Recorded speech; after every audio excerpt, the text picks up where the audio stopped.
തടിയൻ അല്ലെങ്കിൽ തടിച്ചി, നീളമുള്ളവൻ, മെലിഞ്ഞവൻ, കുരുടി, ഇങ്ങനെയൊക്കെയുള്ളൊരു പദപ്രയോഗങ്ങളുണ്ട്. കറുത്തവള്, ഇരുണ്ടവള്.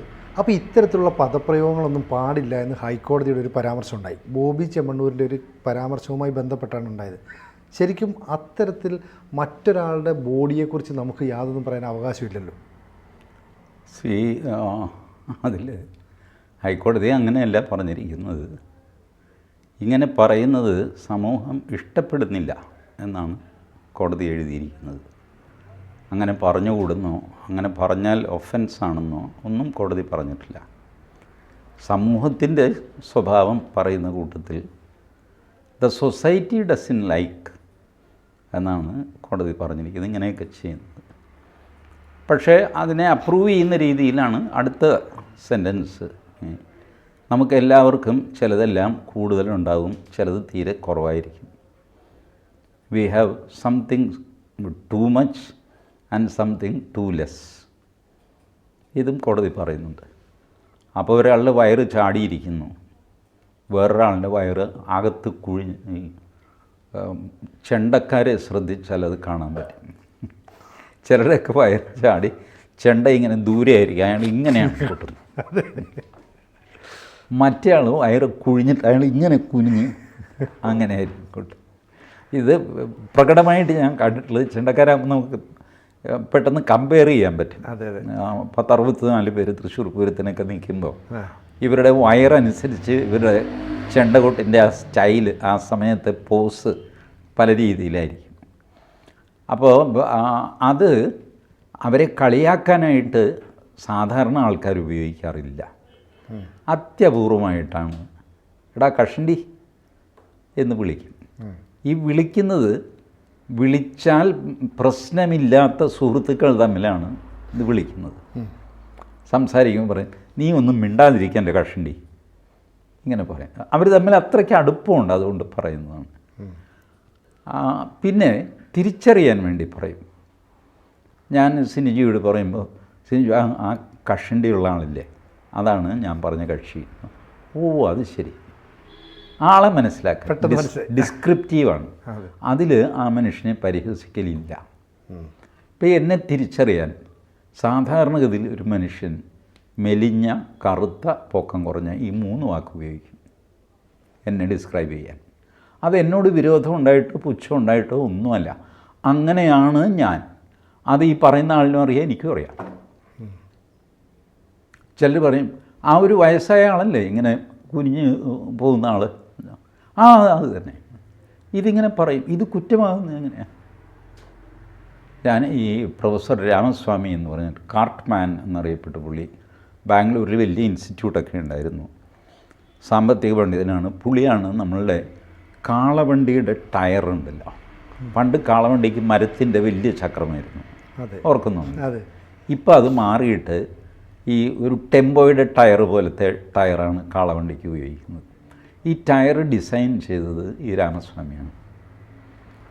അദ്ദേഹം പറഞ്ഞു, ഇന്ത്യൻ റെയിൽവേ വഹിക്കുന്നതിനേക്കാൾ കൂടുതൽ ഭാരം ഇന്നും ഇന്ത്യയിൽ വഹിക്കുന്നത് കാളകളാണ്. റെയിൽവേ ഇത് കൊണ്ടുപോയി റെയിൽവേ സ്റ്റേഷനിലേ ഇടുന്നത്. ഇത് കഴിഞ്ഞത് ഓരോ സ്ഥലത്ത് എത്തുന്നത് എങ്ങനെയാണ്? കുറേ ദൂരം ലോറിയിൽ പോകും, ഫൈനലി കാളവണ്ടിയിലാണ്. ഇന്ത്യ മൊത്തം എടുത്തു കഴിഞ്ഞാൽ കാളകൾ വലിക്കുന്ന ഭാരം ഇന്ത്യൻ റെയിൽവേ വലിക്കുന്ന ഭാരത്തിൻ്റെ ഇരട്ടി വരും ഒരു ദിവസം. ഇതായിരുന്നു അദ്ദേഹത്തിൻ്റെ കാൽക്കുലേഷൻ. അപ്പോൾ ഈ കാളകൾക്ക് ഒരു റിലീഫ് കിട്ടണം. പഴയ ചക്രത്തിന് എഫിഷ്യൻസി കുറവാണ്, അതുകൊണ്ട് വലിയ ചക്രം ഒരല്പം മുന്നോട്ട് നീങ്ങിക്കഴിഞ്ഞാൽ തന്നെ കൂടുതൽ ദൂരം സഞ്ചരിക്കാനായിട്ടാണ് ഈ വലിയ ചക്രം കൊടുത്തത്. ആ ടെക്നോളജി മാറ്റിയിട്ട് ഇത് റബ്ബർ ടയറാക്കണം. റബ്ബർ ടയറാക്കുമ്പോൾ വെറുതെ ഒരു ടെമ്പോയുടെ ടയർ എടുത്തിട്ട് കാളവണ്ടിയിൽ ഫിറ്റ് ചെയ്താൽ ശരിയാവില്ല. അതുകൊണ്ട് പുള്ളി അവർക്ക് വേണ്ടിയിട്ട് ഒരു ടയർ ഡിസൈൻ ചെയ്തു. ആ ടയറാണ് ഇപ്പോൾ ഇന്ത്യയിലെ സകല കാളവണ്ടിക്ക് ഉപയോഗിക്കുന്നത്. ട്രഡീഷണൽ ചക്രവും ഉണ്ട് മരത്തിൻ്റെ. ഇതാണ് രാമസ്വാമി. രാമസ്വാമിക്ക് ഭയങ്കര കഷണ്ടിയാണ്, വലിയ താടി. അപ്പം അദ്ദേഹത്തിൻ്റെ പ്രഭാഷണം ഞാനും കേട്ടുകൊണ്ടിരുന്നു. വിഷയം ഇതാണ്, ഇന്ത്യയുടെ വികസനത്തിന് തകരാറ് എവിടെയാണ്, അതാണ് ചോദ്യം. ആ വിഷയത്തിലാണ് പുള്ളി നിന്നിട്ട് പറഞ്ഞു, ഗ്രോത്ത് ഈസ് മോർ താടി ഇങ്ങനെ തടവിക്കൊണ്ട് പറഞ്ഞു, ഡിസ്ട്രിബ്യൂഷൻ ഈസ് ലെസ്. തലയിൽ മുടിയൊന്നുമില്ല. അപ്പോൾ ആവശ്യമുള്ള ഗ്രോത്ത് ഉണ്ട് ഭാരതത്തിന്, പക്ഷേ ഡിസ്ട്രിബ്യൂഷൻ ഇല്ല. ഒരു സ്ഥലത്ത് കേന്ദ്രീകരിച്ചിരിക്കുന്നു. ഈ എല്ലാവരും ഞാനും പൊട്ടിച്ചിരിച്ചു പോയി. പുള്ളിയുടെ ആ ഉദാഹരണം വെറും ആംഗ്യം കൊണ്ടാണ് പുള്ളി കാണിച്ചിരിക്കുന്നത്. അതായത് പുള്ളിയുടെ താടിയുടെ പകുതി രോമങ്ങൾ തലയിലായിരുന്നെങ്കിൽ ഒരു ബാലൻസ് ആയതിന്, കഷണ്ടിയില്ല, വലിയ താടിയില്ല എന്നുള്ള രീതിയിലായിരുന്നു. അതില്ല. പുള്ളിയുടെ ക്ലീൻ കഷണ്ടി എന്ന് പറഞ്ഞാൽ ക്ലീൻ കഷണ്ടി. ഇവിടെ താടി, ഭീകരമായ താടി. അതാണ് ഗ്രോത്തും ഡിസ്ട്രിബ്യൂഷനും തമ്മിലുള്ള വ്യത്യാസം പുള്ളി പറഞ്ഞത്. സ്വയം കളിയാക്കി ചിരിക്കാൻ മനുഷ്യന് സാധിക്കണം. അത് നല്ല ആത്മവിശ്വാസമുള്ളവർക്ക് പറ്റുള്ളൂ എന്ന് ഞാൻ വിചാരിക്കുന്നു. മറ്റുള്ളവർ പറയുമ്പോൾ അത് ചിലപ്പോൾ ഡിസ്ക്രിപ്റ്റീവ് ആകാം, അല്ലെങ്കിൽ ഒരല്പം പരിഹാസം അതിലുണ്ടാവാം. So what? അതുകൊണ്ട് കുഴപ്പമില്ല. ഞാനൊരു മുടന്തനാണെന്ന് വിചാരിക്കുക. ആൾക്കാർ പറയും, ആ മുടന്തുള്ള ആളല്ലേ എന്ന് പറയും. അതിലെന്താ തെറ്റ്? മുടന്തുണ്ടല്ലോ. അപ്പോൾ എല്ലാം ഒന്നാമത് ഈ ബോഡി ഷെയ്മിങ് ഒരു യൂറോപ്യൻ കൺസെപ്റ്റാണ്. നമ്മുടെ ബോഡിക്കുള്ള തകരാറുകളെ ചൊല്ലി നമ്മുടെ മനസ്സിൽ ഒരു അപകർഷതയുണ്ടെങ്കിൽ ആണ് ബോഡി ഷെയ്മിങ് ആകുന്നത്. എനിക്കതില്ല. അതുകൊണ്ട് എന്നെ ആരെങ്കിലും ബോഡി ഷെയ്മിങ് നടത്തിയാൽ ഒരു ചുക്കുമില്ല. ഞാനത് മൈൻഡ് ചെയ്യാറില്ല. ഞാൻ ഒഫൻഡഡ് ആവാറുമില്ല. ഉണക്കക്കുള്ളി പോലെ ഇരിക്കുന്നു, അങ്ങനെ ഇരിക്കുന്നു. ഇപ്പോൾ എത്രയോ കമൻറ്റുകളൊക്കെ എൻ്റെ വീഡിയോയുടെ താഴെ വരാറുണ്ട്. ഞാനതിന് വഴക്കിടാനൊന്നും പോകാറില്ല, കേസിനും പോകാറില്ല.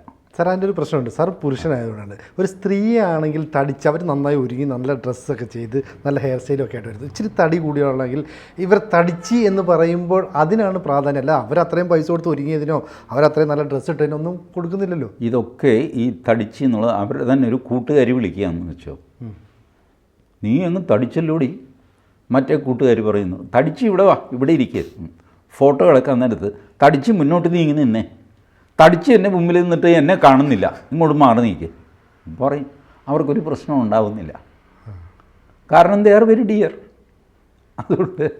അതുപോലെ അവരെ വിശേഷിപ്പിക്കാനും ഞാനും സിനിജിയോട് പറയും, ആ തടിച്ച സ്ത്രീയില്ലേ എവിടെ കാണുന്നില്ല, ആ തൂണിനടുത്ത് നോക്ക് സിനിജി, നല്ല കണ്ടു അയ്യോ എന്തൊരു തടിയാ അവർക്ക് എന്ന് ഓർക്കാതെ പറഞ്ഞും പോകും. ഇതൊന്നും കുറ്റകരമല്ല. ഇപ്പോൾ ഹൈക്കോടതിയും ഇത് കുറ്റമാണെന്ന് പറഞ്ഞിട്ടില്ല.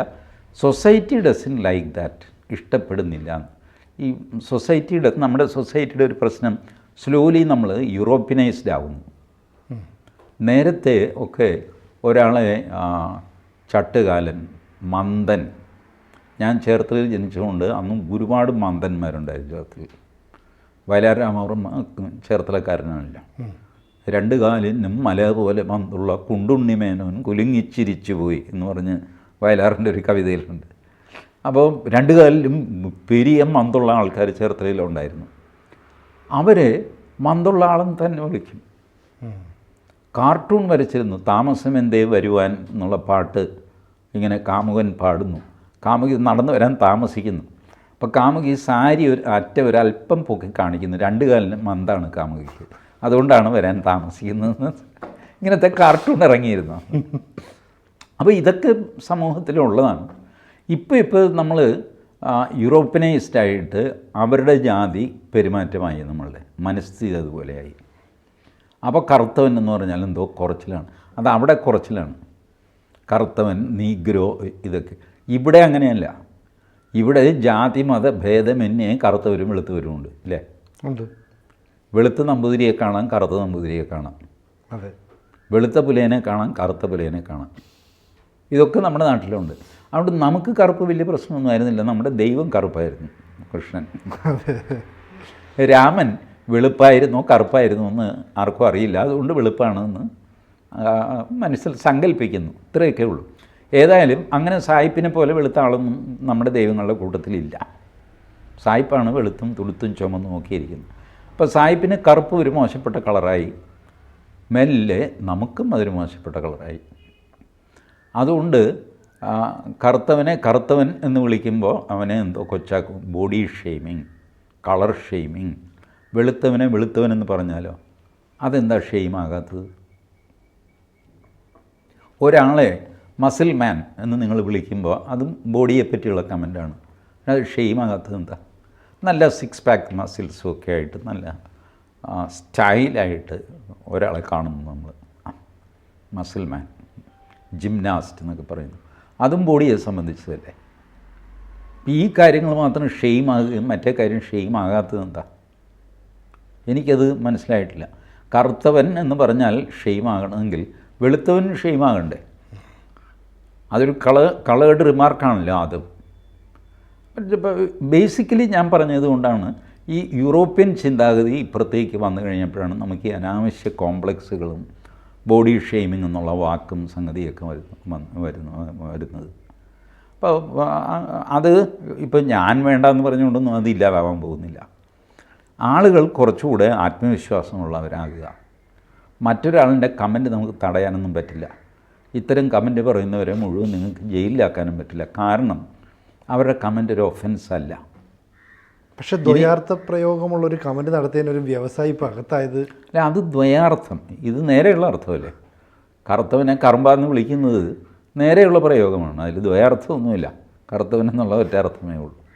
അത് ഒരു ബോഡി ഷെയ്മിങ്. അതാണല്ലോ ഇപ്പോഴത്തെ പ്രധാന പ്രശ്നം. അതെ, ബോഡി ഷെയ്മിങ്. കഷണ്ടിയുള്ള ആളിനെ കഷണ്ടി എന്ന് പറയാൻ പാടില്ല, തടിച്ചവനെ തടിച്ചവനെന്ന് പറയാൻ പാടില്ല, മെലിഞ്ഞവനെ മെലിഞ്ഞവനെന്നും പറയാൻ പാടില്ല. ഇത് രണ്ടും പറയാൻ പാടില്ലെങ്കിൽ ഇയാളെ തിരിച്ചറിയാൻ എന്ത് ചെയ്യും? ഒരാൾക്കൂട്ടത്തിൽ എനിക്കൊരാളിനെ സിനുജി എന്നോട് ചോദിക്കുന്നു, ആരെ കക്ഷിയത്? ആ നിൽക്കുന്ന ആൾ, ആ തെങ്ങിൻ്റെ അടുത്തോ? തെങ്ങിൻ്റെ അടുത്ത് നോക്കുമ്പോൾ അവിടെ 15 പേര് നിൽക്കുന്നുണ്ട്. ഫൈനലി എനിക്ക് പറയേണ്ടി വരും, ആ കഷണ്ടിയുള്ള ആൾ, പൊക്കം കുറഞ്ഞ ആൾ, കറുത്ത ആൾ, മെലിഞ്ഞ ആൾ, തടിച്ച ആൾ, ഇത് പറയേണ്ടി വരും. ഡിസ്ക്രിപ്റ്റീവാണത്. Every time it is not body shaming. അതുപോലെ തടിച്ചവനെ തടിയ എന്ന് വിളിച്ചു എന്ന് വിചാരിച്ചിട്ട് ആകാശം ഇഞ്ഞു വീഴാനൊന്നുമില്ല. അത് BNS അനുസരിച്ച് ഒഫൻസും അല്ല. അതുകൊണ്ടാണ് കോടതി ഒഫൻസ് എന്ന് എഴുതിയിട്ടില്ല. സൊസൈറ്റി ഡസൻ ലൈക്ക് ദാറ്റ് എന്നാണ് കോടതിയുടെ പ്രയോഗം. സമൂഹത്തിന് അത് ഇഷ്ടപ്പെടുന്നില്ല, അത് വേണ്ട. കാരണം എന്താ? സമൂഹത്തിന് അത് ഇഷ്ടപ്പെടുന്നില്ല. സമൂഹം മാറിയത് കോടതി നിരീക്ഷിച്ചു. ആ നിരീക്ഷണം ആ ജഡ്ജ്മെൻറ്റിൽ എഴുതി. അപ്പോഴും അത് ഒഫൻസാണെന്ന് പറയാൻ പറ്റില്ല. ദ്വയാർത്ഥം വേറൊരു ഏരിയയാണ്. അതാണ് ഈ വ്യവസായയുടെ കാര്യത്തിലൊക്കെ വന്നത്. അത് എൻറ്റയർലി ഡിഫറെൻറ്റ് സംഭവമാണ് ദ്വയാർത്ഥം. ഇതങ്ങനെയല്ല. ഇത് ഡിസ്ക്രിപ്റ്റീവാണ് എന്ന് നല്ലൊരു ശതമാനം ആൾക്കാർ വിചാരിക്കുന്നു. എന്നെ സംബന്ധിച്ചിടത്തോളം ബോഡി ഷെയ്മിങ് ഒരു പ്രശ്നമേ അല്ല. അത് എൻ്റെ വ്യക്തിപരമായ ഇതാണ് കേട്ടോ. ജർമ്മനിയിൽ എല്ലാവരും അത് അക്സെപ്റ്റ് ചെയ്യണമെന്നില്ല, ചെയ്യുകയുമില്ല. അതെനിക്ക് നന്നായിട്ടറിയാം. പക്ഷേ എന്നെ ആരെങ്കിലും ബോഡി ഷെയിം ചെയ്താൽ എനിക്ക് പ്രത്യേകിച്ച് ക്ഷോഭമൊന്നും തോന്നാറില്ല. ആ കടവൊക്കെ ഞാൻ പണ്ടേ കടന്നവനാണ്. അതുകൊണ്ട് ഐ ഡോണ്ട് ഫീൽ എനിത്തിങ്. അത് ഡിസ്ക്രിപ്റ്റീവായിട്ട് എടുത്താൽ മതി. അത് ഒരാളെ വിവരിക്കാൻ, തിരിച്ചറിയാൻ വേണ്ടിയിട്ട് നമ്മൾ ഈ പ്രകടമായിട്ടുള്ള കാര്യങ്ങൾ, കഷണ്ടി, തടി, കറുപ്പ്, വെളുപ്പ്, ഇതൊക്കെ നമ്മൾ ഉപയോഗിക്കുന്നു. പക്ഷേ പർപ്പസ്ഫുള്ളി അങ്ങനെ കളിയാക്കുന്ന ആൾക്കാരില്ലേ? അതാണ് ഞാൻ ചോദിച്ചത്. ഇപ്പം നമ്മളൊരാളെ ഐഡൻറ്റിഫൈ ചെയ്യാൻ ഓക്കെ, അതല്ലാതെ ദേഷ്യം തീർക്കാൻ ഉപയോഗിക്കുമെന്നേ. ആരാ സിനിജി വിടുന്നു? ആര് പറഞ്ഞെന്നോ? ആ കഷണ്ടി എന്ന് പറയും. അപ്പോൾ എനിക്ക് പെട്ടെന്ന് മനസ്സിലാവും ആരാണ് ഈ കൂട്ടത്തിൽ കഷണ്ടി. അതേസമയം 4-5 കഷണ്ടി ഉണ്ടെന്ന് വെച്ചോ, അപ്പോൾ ഡിസ്ക്രിപ്ഷൻ മാറ്റേണ്ടി വരും. ആ ചട്ടുകാലം അങ്ങനെ ചെറിയൊരു മുടന്നങ്ങേര് നടക്കുമ്പോൾ ഉണ്ട്. നമുക്ക് 2 പേർക്കും അറിയാം. ദേഷ്യം കൊണ്ട് പറയുന്നതാണ്. അത് ശരി, ഷെയ്മിങ് എങ്കിൽ shaming, but it should not be made an issue. പോട്ടെ എന്ന് വയ്ക്കുകയാണ് ഒരു പക്വതയുള്ള പേഴ്സണാലിറ്റിയുടെ ലക്ഷണം എന്ന് പറയുന്നത്. ഈ ഫ്രിവലസ് ആയിട്ടുള്ള കാര്യങ്ങളുടെ പിന്നാലെ പോകാതിരിക്കുക. അതിൻ്റെ പിന്നാലെ പോകുന്നവരുണ്ട്, കേസും കൂട്ടമൊക്കെ ആയിട്ട് നടക്കുന്നവരുണ്ട്. അവർ നടക്കട്ടെ. But the best thing is to just ignore it. അപ്പോൾ അങ്ങനെ ഒരു സമൂഹം വളർന്നു വരട്ടല്ലേ? അങ്ങനെയല്ല, സമൂഹം കൂടുതൽ സെൻസിറ്റീവ് ആകുന്നു ഇത്തരം കാര്യങ്ങളിൽ. അതുകൊണ്ടാണ് ഹൈക്കോടതിക്കും ഇത് എഴുതേണ്ടി വന്നത്. കൂടുതൽ വാർത്തകളും വിശേഷങ്ങളും നിങ്ങളിലേക്ക് എത്താൻ ABC മലയാളം സബ്സ്ക്രൈബ് ചെയ്യുക, ബെൽ ബട്ടണും അമർത്തുക.